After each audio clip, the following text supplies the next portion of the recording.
Greetings everyone, Helevon here.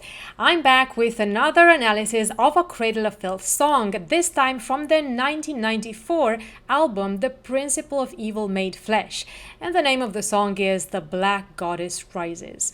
We are going to talk about the anti-Christian and the pagan in Cradle of Filth's lyrics, about femininity and 19th century fiction, which are recurring topics in Cradle of Filth's lyrics. I've talked before about how majestically the female is represented in Cradle of Filth's lyrics and about the several female character typologies that we can encounter there. I've analyzed on this channel the typology of the seductress in a Gothic romance, of the lover in Her Ghost in the Fog, of the delusional murderess and noblewoman Elizabeth Bathory, which appears in the whole Cruelty and the Beast album. And we've also seen in all of their songs analyzed so far a lot of invocations of names of goddesses. So today I've decided to discuss about this very typology of the goddess. So I chose what I think is a very iconic song and I think the most representative when it comes to the goddess character, the Black Goddess Rises.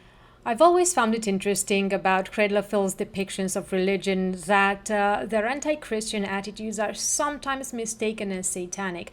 Sometimes they are mentioned as such, but otherwise I think there is this tendency to analyze it as satanic, when in fact the names that are most often invoked in the lyrics are those of pagan gods, goddesses.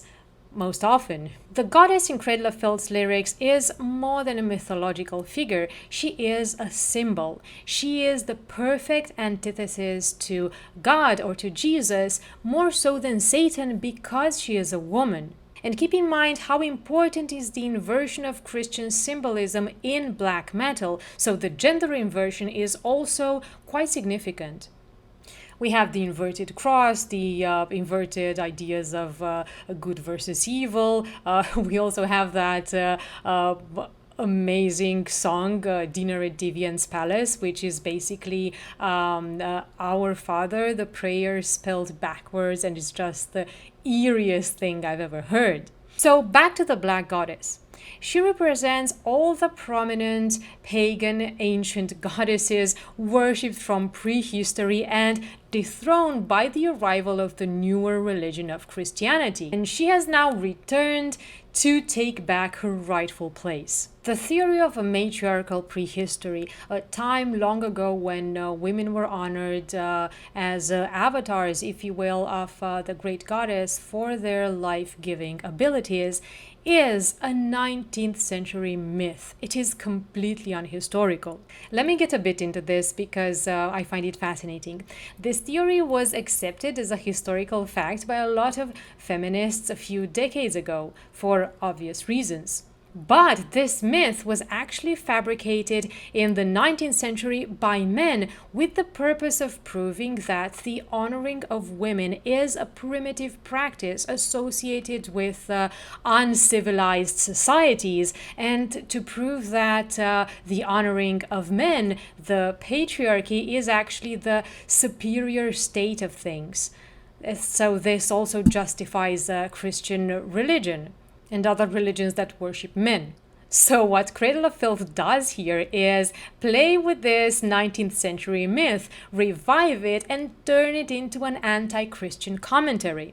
Annie Filth is so well versed in 19th century fiction that he manages to seamlessly integrate it into his music and ties it with the principles of black metal, perhaps the most prominent of which is the opposition to Christianity and the criticism of its precepts. So let's listen to the song and see how these ideas reflect in it.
As the title suggests, this is a conjuring of the goddess, unnamed so far.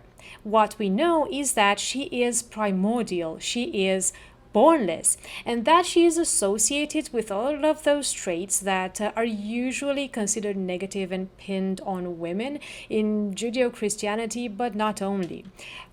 She is cunning, impulsive, corrupting, and able to make you fall from grace, like Eve with Adam. But these are presented as strengths and not at all weaknesses, and this is what the speaker worships.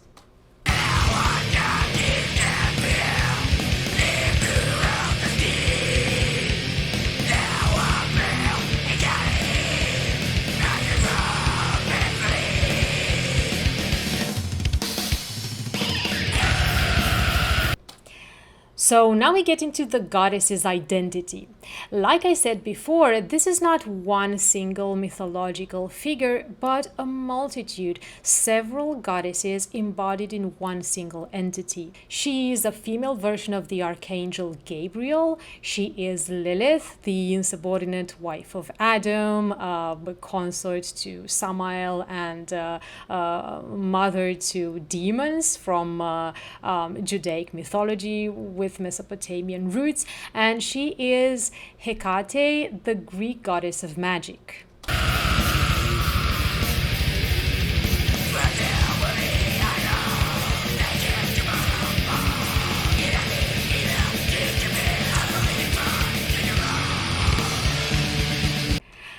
The church, we are told, is of course their greatest enemy.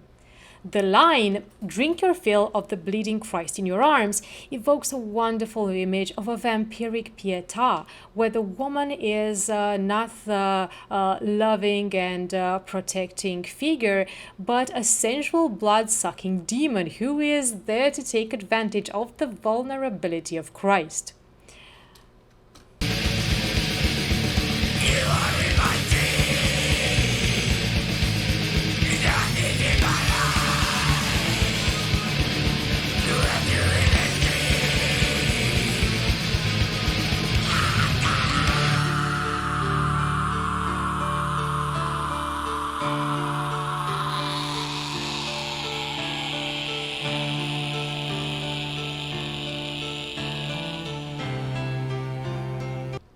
The speaker is invoking her by declaring his devotion, how she is his inspiration and his rapture.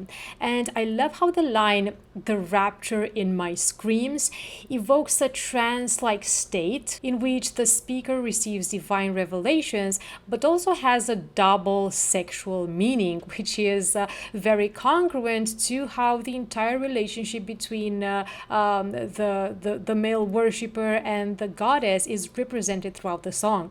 Danny Filth really loves his innuendos. Let me just go back to the beginning of that section because it's so amazing.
This is truly a declaration of love. Their passion is their strength. Their union makes them invincible, and they would destroy everything in their path.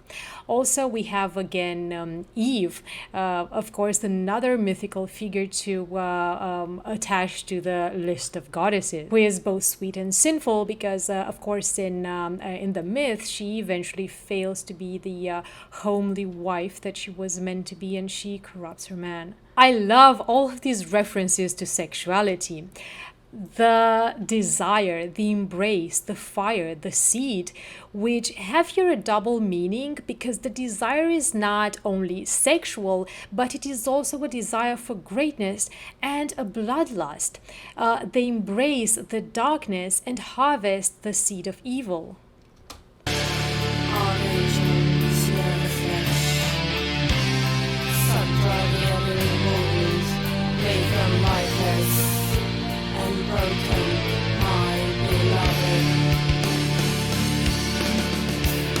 I adore this part. A while ago, I was unsure of how to interpret the use of the word archangel here. It sort of threw me off course, but now I think it is very clear. Given that the entire song is a conversation between the speaker and the goddess, it is clear that she is addressing him as archangel. Because he is the commander of her forces, he will destroy her enemies in her name in order to win her goodwill. And in turn, he will be elevated as a reward. So they are here just exchanging declarations of a very Gothic love. He doesn't just kill the enemies, but he also drinks their blood and leaves them broken. Very demonic, very vampiric of him. And these two make an exceptional couple if we think of this image and the previous one of the vampiric Pietà.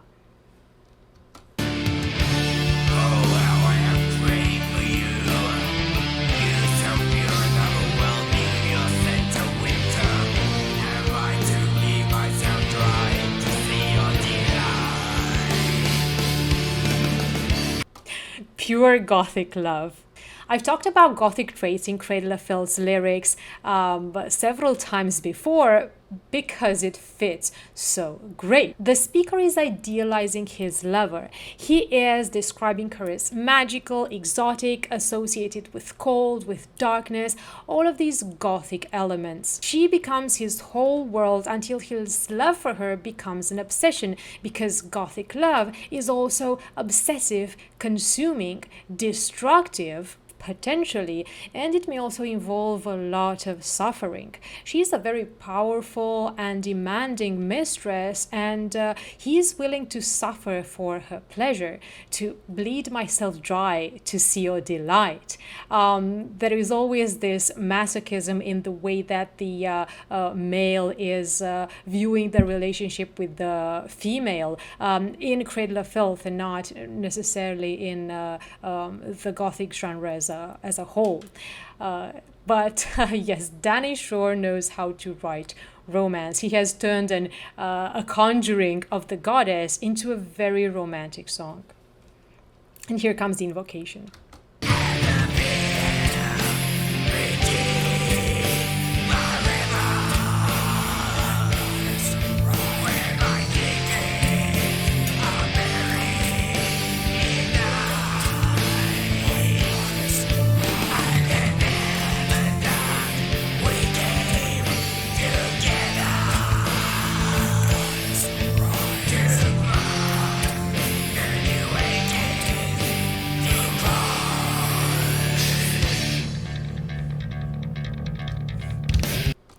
I love the mantra here, the repetition of the invocation. And it's so personal, right? He is invoking her, but speaking to her as if to a lover. He says, "Come to me." We have the word together. And this is juxtaposed with their plans to bring about a new age and destroy the old establishment. under 7 stars, he says. And I think this refers to the planets.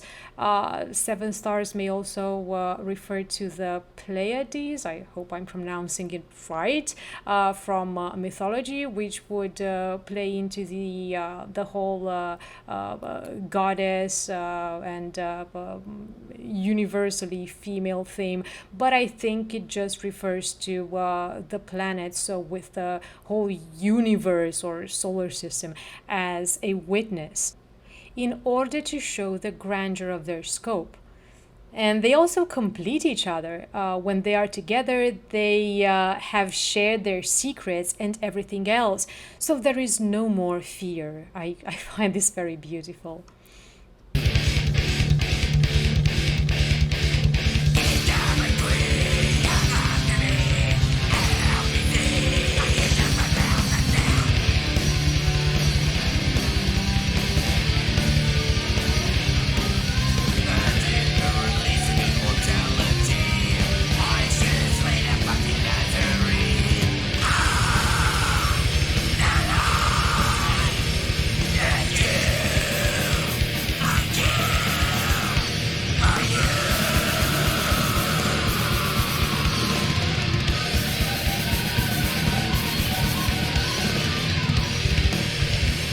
Another incarnation of the Black Goddess is Ishtar, the Queen of Heaven of Mesopotamian myth, also known as Inanna earlier in Sumerian ones. So she's going to repay him for his outstanding service, and she has promised to give him immortality if he kills her greatest rival, which is Jesus Christ, in her name.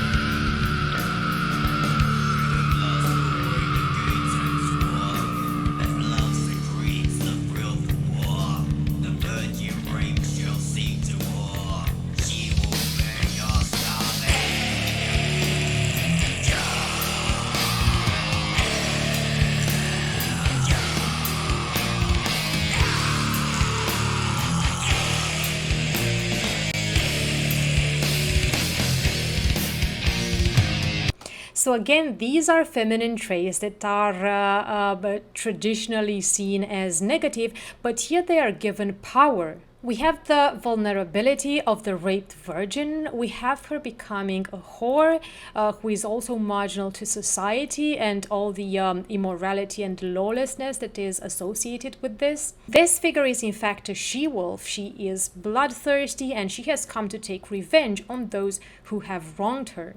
Transgression. As we all know, this is the key word when it comes to extreme metal and black metal in particular. Everything should go against the establishment, especially when it comes to religious one, and the symbols have to be inverted in order to achieve this effect of transgression.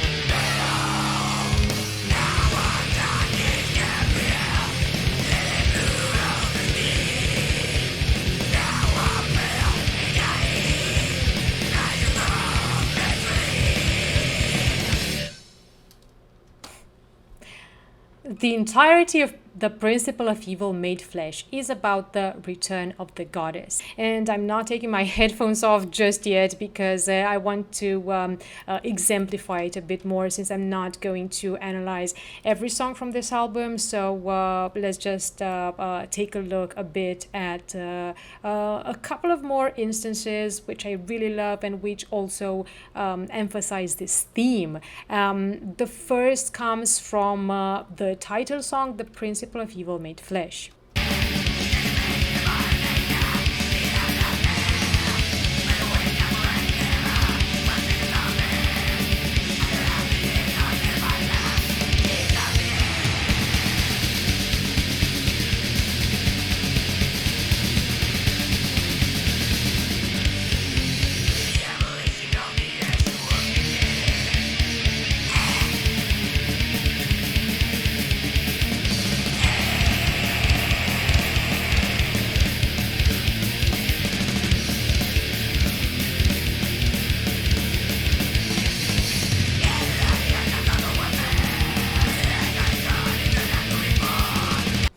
So she who was dethroned, who was scorned, has now come back with full force, determined to rule again. So this idea comes up several times that the speaker is the commander of her forces and her consort, and he is rewarded with glory and with her presence by his side.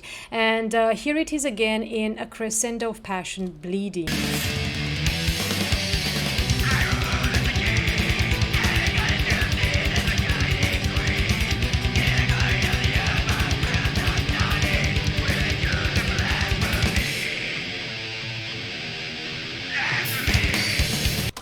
And now I can remove my headphones.